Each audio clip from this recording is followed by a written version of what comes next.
ও বেলাল কি আমল করো? বেলাল চোখের পানি ফেলাইয়া ডাক দিয়ে ইয়া রাসূলুল্লাহ, আমি তেমন কোনো আমল করতে পারি না।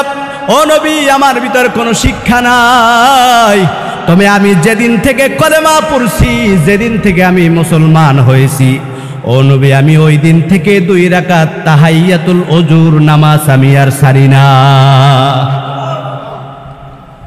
তাহিয়াতুল ওজুর নামাজটা এতটা গুরুত্বপূর্ণ, যেই বেলাল পবিত্র হয়ে আল্লাহর ঘরে যখন ঢুকেন, ওই বেলাল প্রত্যেকটা ওজুর পরে 2 রাকাত তাহিয়াতুল ওজুর নামাজ পড়েন। এই ওজুর নামাজটা আল্লাহর দরবারে এমন ভাবে পছন্দ হয়েছেন, আল্লাহ তাআলা নবীকে, বেলাল এখনো মৃত্যুবরণ করে নাই, কিন্তু বেলালের স্থান, পায়ের আওয়াজ আল্লাহ জান্নাতের মধ্যে পৌঁছাই দিয়েছেন। একজন ঈমানওয়ালার কেমন দাম, কেমন দাম! এই পৃথিবীর মধ্যে 4 জন কালো ব্যক্তি ছিল আল্লাহর দরবারে পছন্দনীয়। এর মধ্যে একজন হচ্ছে হযরতে লোকমান হাকিম, দ্বিতীয় কালো ব্যক্তি হচ্ছেন হযরতে বেলাল। কে সেই বেলাল? গোলামের ঘরে গোলাম।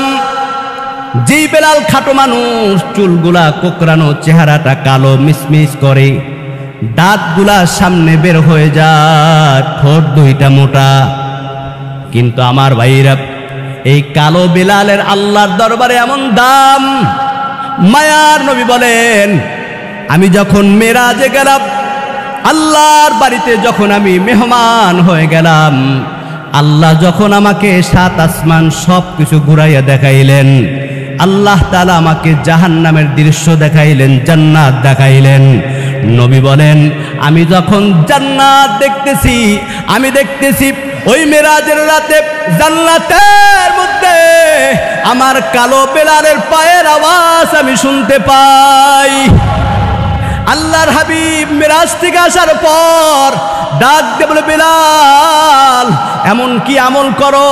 ও বেলাল, আমি যখন জান্নাত দেখতেছি, বেলাল রে, আমার কোনো সাহাবীর আওয়াজ আমি পাই নাই রে বেলাল, আমি তোমার পায়ের খরমের আওয়াজ আমি জান্নাতের মধ্যে পাই। ও বেলাল কি আমল করো? বেলাল চোখের পানি ফেলাইয়া ডাক দিয়ে ইয়া রাসূলুল্লাহ, আমি তেমন কোনো আমল করতে পারি না। ও নবী, আমার ভিতর কোনো শিক্ষা নাই, তবে আমি যেদিন থেকে কলেমা পড়ছি, যেদিন থেকে আমি মুসলমান হয়েছি, ও নবী, আমি ওই দিন থেকে 2 রাকাত তাহিয়াতুল ওজুর নামাজ আমি আর ছাড়ি না। তাহিয়াতুল ওজুর নামাজটা এতটা গুরুত্বপূর্ণ, যেই বেলাল পবিত্র হয়ে আল্লাহর ঘরে যখন ঢুকেন, ওই বেলাল প্রত্যেকটা ওজুর পরে 2 রাকাত তাহিয়াতুল ওজুর নামাজ পড়েন। এই ওজুর নামাজটা আল্লাহর দরবারে এমন ভাবে পছন্দ হয়েছেন, আল্লাহ তাআলা নবীকে, বেলাল এখনো মৃত্যুবরণ করে নাই, কিন্তু বেলালের স্থান, পায়ের আওয়াজ আল্লাহ জান্নাতের মধ্যে পৌঁছাই দিয়েছেন। এ ভাইরা আমার, এই বেলালের দাম এমনিতেই হয় নাই, কারণ বেলালের ঈমানটা এত মজবুত। আপনার আমার ঈমানটা কোন পর্যায়ে একটু বুঝে আসবে। আল্লাহর হাবিব সাল্লাল্লাহু আলাইহি ওয়াসাল্লাম এই কালো বেলালকে মসজিদে নববীর মুয়াজ্জিন হিসাবে নিযুক্ত দিয়েছেন। কি নবীজি কি আল্লাহর পারমিশন ছাড়া দিয়েছেন? বেলালের কোনো বংশ নাই, পরিচয় নাই, শিক্ষা নাই, চেহারা নাই, কিন্তু আল্লাহর দরবারে এমন ভাবে পছন্দ হয়েছে, গোটা দুনিয়ার মার্কাজ মদিনাতুল মুনাওয়ারা, যেখান থেকে গোটা দুনিয়ার ফয়সালা হয়। আমার ভাইরা, সেই মসজিদে নববীর মুয়াজ্জিন আল্লাহ বেলালকে বানাই দিছে। আল্লাহ পাক রব্বুল আলামিন এই সূরা রহমানের শুরুতে কয়েকটা আয়াতের মধ্যে আল্লাহ তাআলা কোট করে দিয়েছেন, বিসমিল্লাহির রহমানির রহিম। আর রহমান আল্লামাল কুরআন খলাকাল ইনসান আল্লামাহুল বায়ান। রহমান হচ্ছেন আল্লাহ। আর রহমান যিনি আমাদের রব, ওই আল্লাহ তাআলা বলেন, আমি আল্লাহ তাআলা বান্দাকে সৃষ্টি করলাম, কিন্তু আল্লাহ তাআলা বলেন আর রহমান আল্লামাল কুরআন, আমি আল্লাহ তাআলা আগে কোরআন শিখাইলাম, খলাকল ইনসান, এরপরে আমি আল্লাহ তাআলা মানুষ বানাইলাম।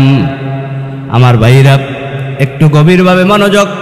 আমরা দেখি আগে দুনিয়াতে মানুষ জন্মগ্রহণ করে, এরপরে সে কোরআন শিখে, এরপরে সে এক একটা সেক্টরে সে চলে যায়, কেউ স্কুলে, কেউ কলেজে, বিভিন্ন শিক্ষা প্রতিষ্ঠান থেকে সে ডিগ্রি অর্জন করে।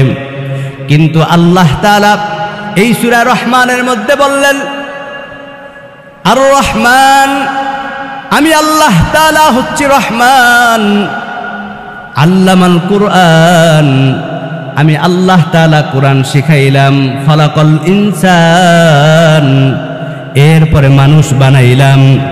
বোঝা গেল আল্লাহর এই কোরআনের আয়াত দ্বারা বোঝা যায় শুধু মানুষ হলেই কোরআন শেখা যায় না, শুধু মানুষ হইলে আল্লাহর বান্দা হওয়া যায় না, শুধু মানুষ হইলে ইমানদার হওয়া যায় না। ইমানদার হতে হলে আল্লাহ তাআলার এই কোরআনের কথা অনুযায়ী আগে কোরআন শিখতে হবে। যার মধ্যে কোরআন আছে সে হচ্ছে পরিপূর্ণ মানুষ। আর এই কোরআনওয়ালা মানুষের দাম আল্লাহর দরবারে বেশি। কেননা আমরা দুনিয়াতে আসছি, এই দুনিয়াতে আসার আমাদের একটা সিরিয়াল আছে। মুফাসসিরিন কিরাম বলেন মানুষ হচ্ছে 3 ধরনের। জোরে বলেন কয় ধরনের? আমার ভাইরা, এর মধ্যে 1 নাম্বার হচ্ছে জন্মগত মানুষ, 2 নাম্বার হচ্ছে বংশগত মানুষ, 3 নাম্বার গুণগত মানুষ।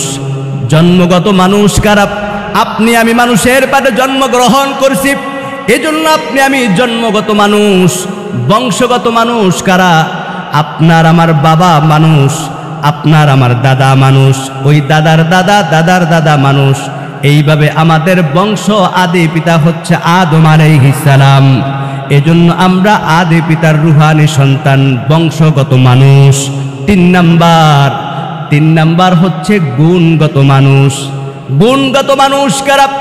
আল্লাহ তাআলা কোরআনের মধ্যে কোট করে দিলেন, ইন্নাল্লাযীনা আমানু ওয়া আমিলুস সলিহাতি কানাত লাহুম জান্নাতুল ফিরদাউসি নুজুলা খালিদিনা ফিহা লা ইয়াবগুনা আনহা হিওয়ালা। জোরে বলি না সুবহানাল্লাহ। মানুষ কয় ধরনের? 3 ধরনের মানুষ। জন্মগত মানুষ, বংশগত মানুষ, গুণগত মানুষ। আল্লাহর এই কোরআনের আয়াত অনুযায়ী জন্মগত মানুষের কোনো দাম নাই, বংশগত মানুষের কোনো দাম নাই। মানুষের পেটে জন্ম করার পর এই মানুষটা মুশরিক হয় কি হয় না? আমার ভাইরা, এই দুনিয়াতে যত মানুষ আসছে সবাই আদম আলাইহিস সালামের বংশধর। কিন্তু আদম আলাইহিস সালামের বংশধর হওয়ার পর কিছু মানুষ ইহুদি খ্রিস্টান হয়েছে কি হয় নাই? এজন্য জন্মগত মানুষের কোনো দাম নাই, বংশগত মানুষের কোনো দাম নাই। ওই মানুষটার দাম যেই মানুষটা গুণওয়ালা মানুষ। কি গুণ? ইন্নাল্লাযীনা আমানু ওয়া আমিলুস সলিহাত। যেই মানুষটার মধ্যে ঈমান থাকবে, আমল থাকবে, ঈমান থাকবে, আমল থাকবে, আল্লাহর দরবারে এই গুণওয়ালা মানুষের দাম সবচাইতে বেশি। গুণওয়ালা মানুষের কেমন দাম? কি সেই 2টা গুণ? 1 নাম্বার হচ্ছে ঈমান। একজন ঈমানদারের কেমন দাম, কেমন দাম! এ ভাই, আল্লাহ তাআলা 6 দিনে আসমান জমিন পাহাড় পর্বত জান্নাত জাহান্নাম সব কিছু আল্লাহ সাজাইলেন। কিন্তু আল্লাহ তাআলা বলেন, বন্ধু আমার, দোস্ত আমার দরবারে মানুষের কোনো দাম নাই, জন্মগত মানুষের কোনো দাম নাই। একজন ঈমানওয়ালা মানুষের আমার দরবারে এমন দাম, একজন আমলওয়ালা মানুষ আমার দরবারে এত দামি। ও নবী, আপনার উম্মতদেরকে জানাই দেন, লা তাকুমুস সাআতু আলা আহাদি ইলা ইয়াকুলুল্লাহুল্লাহ। একজন ঈমানদার যতক্ষণ পর্যন্ত এই জমিনের মধ্যে থাকবে, আল্লাহ ততক্ষণ পর্যন্ত একজন ঈমানদারের কারণে আল্লাহ তাআলা জমিনের মধ্যে কিয়ামত আল্লাহ ঘটাইবে না। একজন ঈমানদার যতক্ষণ জমিনে থাকবে আল্লাহ কিয়ামত দিবে না। বুঝা গেল এই আসমান জমিন সব কিছুর চাইতে আল্লাহর দরবারে একজন ঈমানদারের দাম বেশি। আল্লাহু আকবার। এ ভাইরা আমার, এজন্য এই দুই গুণওয়ালা মানুষ হতে হবে। মুফাসসিরিন কেরাম বলেন, আল্লাহ তাআলা এই পুরো সূরা রহমানের মধ্যে আগে কেন কোরআনের কথা বললেন? আর রহমান আল্লামাল কুরআন। আল্লাহ বলেন, আমি আগে কোরআন শিখাইলাম, তারপরে মানুষ বানাইলাম। খলাকাল ইনসান, আমি আল্লাহ তাআলা কোরআন শিখানোর পরে মানুষ বানাইলাম। বোঝা গেল যে ব্যক্তি ঈমান আনার পর আল্লাহ তাআলার এই কোরআন অনুযায়ী জিন্দেগি চালাবে, এই কোরআন অনুযায়ী জীবন পরিচালনা করবে, এই লোকটাই হচ্ছে পরিপূর্ণ মানুষ। আল্লাহর হাবিব বলেন, আর যেই লোকটা মানুষের ঘরে জন্মগ্রহণ করেছে, বংশগত মানুষ, কিন্তু তার ভিতরে ঈমান নাই, আমল নাই, কোরআনের এলেম নাই, কোরআনের শিক্ষা নাই, কোরআন অনুযায়ী জীবন চালায় না, আল্লাহর দরবারে এই মানুষের কোনো দাম নাই। এ ভাইরা আমার, আল্লাহ তাআলা এমন একজন রব, যে আল্লাহ তাআলার কাছে আসমান জমিন পাহাড় পর্বত চাঁদ সূর্য নক্ষত্র তারকারাজি যা কিছু দেখতেছি, এই সব কিছু আলমের মধ্যে যা কিছু আছে, এই সব কিছুর চাইতে একজন কলেমাদার ঈমানওয়ালার দাম আল্লাহর দরবারে বেশি। সুবহানাল্লাহ। একজন ঈমানদারের দাম আল্লাহর দরবারে এত বেশি, এই পৃথিবীর আল্লাহর দরবারে কোনো দাম নাই, চাঁদের দাম নাই, সূর্যের দাম নাই, আল্লাহর দরবারে ঈমানওয়ালার দাম। ওই ঈমানওয়ালা হতে চাই কি চাই না? এ ভাইরা আমার, অথচ আজকে আমরা ঈমানকে দূরে রাইখা, আমলকে দূরে রাইখা দুনিয়ার পিছনে ছুটতেছি, কিন্তু আল্লাহর দরবারে এই দুনিয়ার রং তামাশার কোনো দাম নাই, ক্ষমতার কোনো দাম নাই, আল্লাহর দরবারে শিক্ষার কোনো দাম নাই, আল্লাহর দরবারে সৌন্দর্যের কোনো দাম নাই। হে যুবক ভাইরা আমার, আল্লাহর দরবারে টাকার দাম নাই। দুনিয়ার জমিনে থাকবেন, মায়ার নবী বলেন, লা তাকুমুস সাআতু আলা আহাদি ইয়াকুলুল্লাহুল্লাহ। আল্লাহ ততক্ষণ পর্যন্ত এই জমিন আল্লাহ ধ্বংস করবে না। একটু উদাহরণ দিলে বুঝতে সহজ হবে। আল্লাহর দরবারে দুনিয়ার কোনো কিছুর দাম নাই, অথচ আপনি আমি দুনিয়া নিয়ে ব্যস্ত আছি। আল্লাহর দরবারে টাকার দাম নাই, অথচ আপনি আমি টাকার পিছনে ঘুরতেছি। আল্লাহর দরবারে জাগতিক শিক্ষার কোনো দাম নাই, অথচ আপনি আমি দুনিয়া শিক্ষার পিছনে ঘুরতেছি। আল্লাহর দরবারে সৌন্দর্যের কোনো দাম নাই, অথচ আপনি আমি সৌন্দর্যের পাগল। একজন ঈমানওয়ালার কেমন দাম, কেমন দাম! এই পৃথিবীর মধ্যে চারজন কালো ব্যক্তি ছিল আল্লাহর দরবারে পছন্দনীয়। এর মধ্যে একজন হচ্ছে হযরতে লোকমান হাকিম। কেমন আল্লাহর দরবারে পছন্দনীয়! এই এত কালো লোকমান হাকিম খাটো মানুষ, কিন্তু তার সন্তানকে যখন নসিহত করছে, এ সন্তান, লা তুশরিক বিল্লাহ, খবরদার কোন অবস্থায় আল্লাহর সাথে শিরিক করবা না, খবরদার আল্লাহর হুকুম অবাধ্যতা করবা না, খবরদার মা বাবার সাথে বেয়াদবি করবা না, খবরদার নবীর সুন্নাত ছাড়বা না। লোকমান হাকিম সন্তানকে এইভাবে 10টা উপদেশ দিয়েছেন। আমার আল্লাহর দরবারে বড় পছন্দ হয়ে গেছে।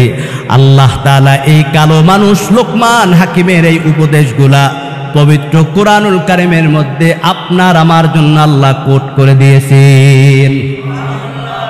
দ্বিতীয় কালো ব্যক্তি হচ্ছেন হযরতে বেলাল। কে সেই বেলাল? গোলামের ঘরে গোলাম, যেই বেলাল খাটো মানুষ, চুলগুলা কোকড়ানো, চেহারাটা কালো মিসমিস করে, দাঁতগুলা সামনে বের হয়ে যায়, ঠোঁট দুইটা মোটা। কিন্তু আমার ভাইরা, এই কালো বেলালের আল্লাহর দরবারে এমন দাম। মায়ার নবী বলেন, আমি যখন মেরাজে গেলাম, আল্লাহর বাড়িতে যখন আমি মেহমান হয়ে গেলাম, আল্লাহ যখন আমাকে 7 আসমান সব কিছু ঘুরাইয়া দেখাইলেন, আল্লাহ তাআলা আমাকে জাহান্নামের দৃশ্য দেখাইলেন, জান্নাত দেখাইলেন। নবী বলেন, আমি যখন জান্নাত দেখতেছি, আমি দেখতেছি ওই মেরাজের রাতে জান্নাতের মধ্যে আমার কালো বেলালের পায়ের আওয়াজ আমি শুনতে পাই। আল্লাহর হাবিব মেরাজ থেকে আসার পর ডাক দিয়ে বলে, বেলাল এমন কি আমল করো? ও বেলাল, আমি যখন জান্নাত দেখতেছি, বেলাল রে, আমার কোনো সাহাবীর আওয়াজ আমি পাই নাই রে বেলাল, আমি তোমার পায়ের খরমের আওয়াজ আমি জান্নাতের মধ্যে পাই। ও বেলাল, কি আমল করো? বেলাল চোখের পানি ফেলাইয়া ডাক দিয়ে বলে, ইয়া রাসূলুল্লাহ, আমি তেমন কোনো আমল করতে পারি না।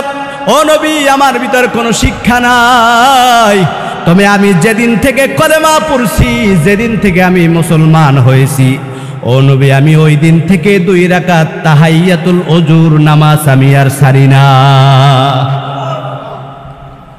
তাহিয়াতুল ওজুর নামাজটা এতটা গুরুত্বপূর্ণ, যেই বেলাল পবিত্র হয়ে আল্লাহর ঘরে যখন ঢুকেন, ওই বেলাল প্রত্যেকটা ওজুর পরে 2 রাকাত তাহিয়াতুল ওজুর নামাজ পড়েন। এই ওজুর নামাজটা আল্লাহর দরবারে এমন ভাবে পছন্দ হয়েছেন, আল্লাহ তাআলা নবীকে, বেলাল এখনো মৃত্যুবরণ করে নাই, কিন্তু বেলালের স্থান, পায়ের আওয়াজ আল্লাহ জান্নাতের মধ্যে পৌঁছাই দিছেন। এ ভাইরা আমার, এই বেলালের দাম এমনিতেই হয় নাই, কারণ বেলালের ঈমানটা এত মজবুত। আপনার আমার ঈমানটা কোন পর্যায়ে একটু বুঝে আসবে। আল্লাহর হাবিব সাল্লাল্লাহু আলাইহি ওয়াসাল্লাম এই কালো বেলালকে মসজিদে নববীর মুয়াজ্জিন হিসাবে নিযুক্ত দিয়েছেন। কি নবীজি কি আল্লাহর পারমিশন ছাড়া দিয়েছেন?